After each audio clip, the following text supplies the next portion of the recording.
여러분들 안녕하십니까? 글로벌 세상 들려주는 남자 조철이입니다.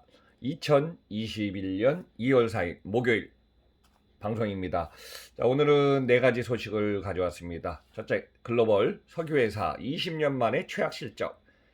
어제 발표된 2020년 온라인 쇼핑 과거 최대 수치를 나타냈습니다. 161조, 모바일 100조.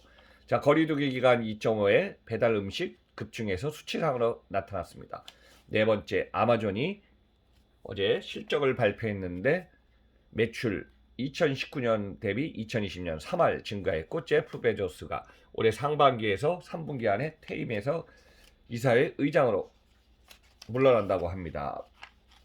자, 그러면 오늘 2021년 2월 4일 아침 시간입니다. 어제 저녁에 아마 눈이 많이 좀 내렸습니다. 서울 도심 강남 쪽에도 한 8시에서 9시 사이 눈이 내리다가 눈이 좀 많이 쌓인 것 같습니다. 아침 공기가 상당히 차갑고요. 지금 길이 미끄러운 상황입니다. 여러분들 빙판길 조심하면서 오늘 하루 출발합니다. 자, 간단히 금융시장 지수 갖고 왔습니다. 코스피가 3,129포인트, 코스닥은 970. 자, 미국의 다우존스 3723, 나스닥 13,610, S&P 500 3,830 나타내고 있습니다. 1달러 환율 달러 상승 계속 유지되면서요. 1,116원. 국제 유가는 1배럴 55에서 57달러 선. WTI 두바이 브렌트유 각각 55에서 57 나타내고 있습니다. 자, 그러면 오늘 네 가지 소식으로 여러분들한테 글로벌 세상과 국내 상황 한 번쯤 키워드 메시지를 전달하겠습니다. 과거에 10년 전만 해도 있죠. 전 세계에서 지금은 IT 플랫폼 주가 급등하고 기업의 시가총액이 또 엄청 컸지만은 2000년에서 2010년까지만 해도 전 세계 석유 회사들의 매출 시가총액이 엄청 컸습니다. 대표적으로 미국의 엑슨모빌을 들 수가 있는데요. 2020년에는 글로벌 석유 회사들이 최악의 실적을 나타냈습니다. 미국의 엑슨모빌, 쉐브론, 영국의 BP 회사입니다. 그래서 미국의 엑슨모빌과 글로벌 기업이 최악의 적자를 낸 상황을 보니까는 주요한 이유가 있습니다. 코로나19의 원유 수요가 급감했고요. 물론 이제 항공사 공항도 그렇지만 비행기가 거의 플라잉을 안 떴죠. 그다음에 이동 수단이 제한적이다 보니까 화석연료 사용이 많이 급감했습니다. 그리고 유가가 급속히 하락하다가 작년에 선물 거래에선 마이너스까지도 기록한 적이 있었죠. 그러니까 팬데믹이 불확실성이 올해도 좀 계속 지속될 걸로 봐서 올해도 석유 회사들은 어려운 상황이 이어질 것 같습니다. 그럼 글로벌 석유 업체가 어느 정도 힘들었을까요? 한번 데이터 갖고 왔습니다. 엑슨모빌과 브리티시 페트롤리엄 BP가 2020년 실적을 보니까요. 엑슨모빌 220억 달러, 24조 원의 순손실을 기록했습니다. 4분기 연속 적자로요. 엑슨모빌은 또 190억 달러가 넘는 자산을 상각하면서 적자폭은 더 커졌죠. 그래서 엑슨모빌이 연간 적자를 기록한 것은 40년 만에 처음이라고 합니다. 자, 글로벌의 영국의 기업입니다. 브리티시 페트롤리엄 BP는요. 2020년 57억 달러, 6조 3,700원의 순손실을 기록했다고 발표했습니다. 그래서 2019년에 100억 달러 순이익에서 20년에 57억 달러 적자니까요. 이게 엄청 큰 폭이죠. 그래서 2010년에 49억 달러 순손실을 기록한 이후에 거의 10년 만에 BP도 적자를 나타냈다고 합니다. 미국의 엑스모빌과 더불어 이제 양대 석유업체인 쉐브론도요. 55억 달러 적자를 기록하고 있습니다. 그래서 이제 주요 원인은 원유 수요가 급감했고요. 또 국제 유가가 폭락한 것이 원인인데 최근 들어서 여러분들 보면은 1배럴에 50달러 선을 지금 계속 유지하고 있습니다. 그래서 WTI 55달러, 두바이유, 브렌트유 각각 57달러 유지하고 있는데요.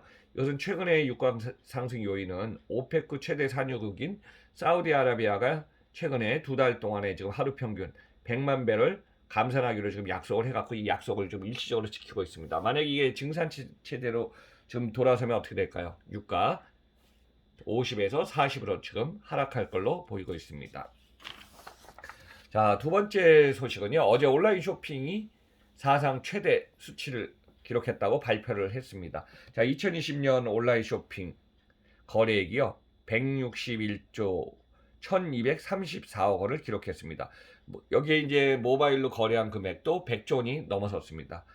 아마 주요한 이유는요, 코로나19 비대면 시대에 거래 수요가 급증했고요. 작년에 거리두기 2.5도 많이 했고, 그 다음에 5인 이상 밥을 먹지 말라, 뭐 여러 가지가 있지 않았습니까? 그런 상황에서 지금 온라인 또는 모바일로 주문한 양이 폭증했다고 합니다. 그래서 온라인 쇼핑 거래액이 161조는 또 모바일 100조는 즉 역대 최고 기록을 나타내고 있습니다. 자, 2월 3일 통계청이 발표한 2020년 12월 및 연간 온라인 쇼핑 동향을 보면요. 거래액이 161조 원으로 전년 대비 19.1% 증가. 또 상품군별로는 온라인으로 배달 음식 주문이 17조 4천억 원으로 78.6% 증가했습니다. 그러니까 배달 음식 집에서 직콕방콕하면서 많은 분들이 지금 주문을 해서 모바일로 결제를 한 거죠. 반면에 코로나19로 지금 사람을 만나고 레저 스포츠 같은 게 못 되니까 무난히 레저 서비스 마이너스 69.3% 감소, 여행 및 교통 서비스도 마이너스 53.3 크게 감소했습니다. 모바일 쇼핑 거래액은요 108조 7천억 원 정도 수치를 나타냈습니다. 그래서 전년 대비 24.5% 증가하며 최고치를 기록했습니다. 그러면 작년 2020년 4분기가 항상 보면은 수요라든가 주문량이 폭증하는데요. 지금 45조 3천억 원 정도 온라인 쇼핑 거래액이 진행됐고요. 그 중에 모바일은 30조 9천억 원을 차지하고 있습니다. 그래서 해외에서 우리가 이제 해외 소비자가 한국에 온라인 쇼핑몰에 상품을 구매하는 걸 우리는 역직구라고 하거든요. 근데 해외에서 한국 상품 구입하는 역직구는 지금 처음으로 전년 대비 수치가 크게 감소했다고 합니다. 그래서 온라인 해외 직접 판매, 우리가 말하는 이제 국내에서 해외 상품을 사는 거죠. 아세안 시장 마이너스 31.4, 일본 마이너스 13.6으로 아세안과 일본 시장은 크게 감소했지만은 중국 시장은 조금 0.9% 증가하고 미국 시장 상품 20.5%로 큰 폭으로 좀 증가했습니다. 그래서 지금 해외 직접 구매액은 4조 1천억 원으로요. 13% 증가한 수치를 나타내고 있습니다. 자, 세 번째는 작년 하반기부터 거리두기를 갖다가 거의 뭐 3분기 이후 4분기에 그냥 2.5를 계속 유지하다 보니까요. 거기에다 또 이제 5인 이상 식사를 금지해라. 그리고 또 어때? 집에서 그냥 시켜 먹을 수밖에 없어요. 사람들은 나가지 말라고 하니까요. 그래서 이 시기에 온라인 쇼핑 중 배달 음식 서비스 거래액이 1.8배 2020년에는 증가했습니다. 온라인 식품 쇼핑도 50% 이상 증가한 상태고요. 배달 음식 서비스 거래액 17조 4천억 원 규모 나타났습니다. 자, 2019년에 9조 7,828억 원보다 78.6% 증가한 수치입니다. 그래서 사회적 거리두기로 강화를 시키다 보니까 배달 음식 거래가 큰 폭으로 증가했죠.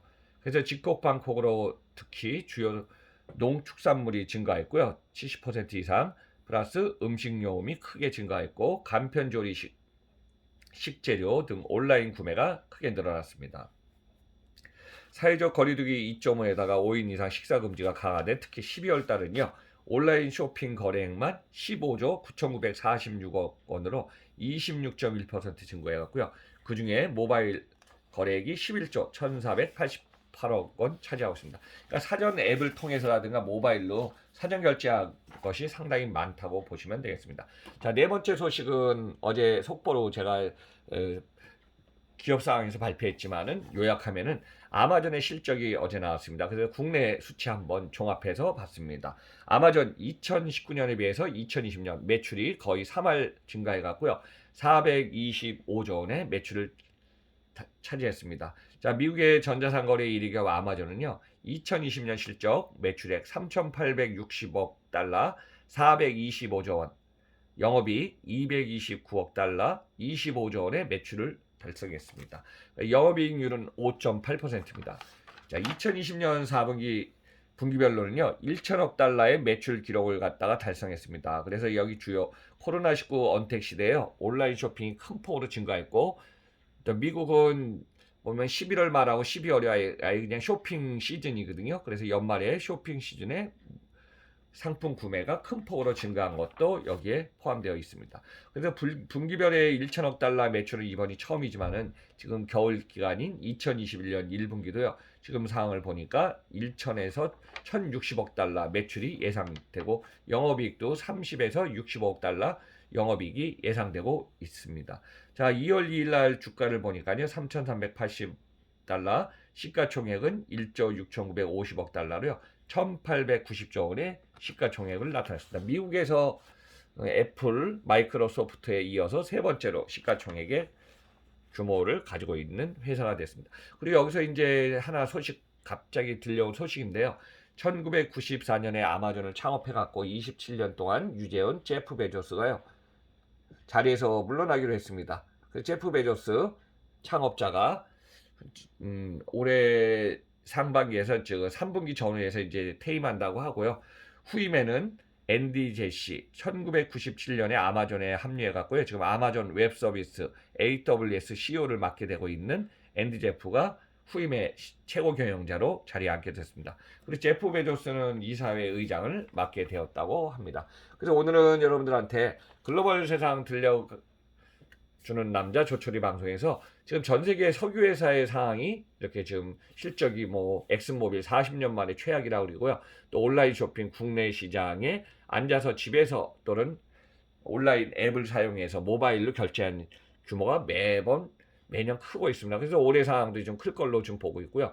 거리두기 강화시키면서 결국은 사람과 대면이 안 되는 상태로 주문량, 배달 음식 폭증했습니다. 그리고 아마존이 사상 최고치의 기록 갱신하면서 매출이 급격히 늘고 영업이 포함해서 시가총액도 그렇지만은 큰 폭으로 증가했다는 소식을 여러분들한테 한번 정리해봤습니다. 자, 여러분들 어떻게 보면은 매주 목요일인가요? 눈이 자주 오고 올해 지금 벌써 한파를 포함해서 눈이 한 4번, 5번째 오는 걸로 보고 있습니다. 그래서 올겨울 예상 뭐 제트 기류의 영향으로 과거에 이제 이상 기온의 영향으로 이제 이게 계속 발생한다고 그러니까 오늘 좀 날씨가 좀 쌀쌀합니다. 여러분들 추운 날 겨울 날씨지만은 항상 건강 유의하면서 오늘도 소중한 하루 잘 보내시기 바랍니다. 그러면 글로벌 세상 들려준 남자 조철이 저는 다음 시간에 뵙기로 하고요. 마지막에 구독 안 누르신 분은 쿡 부탁드리겠습니다. 항상 시청 앤드 청취해 주셔서 감사드립니다.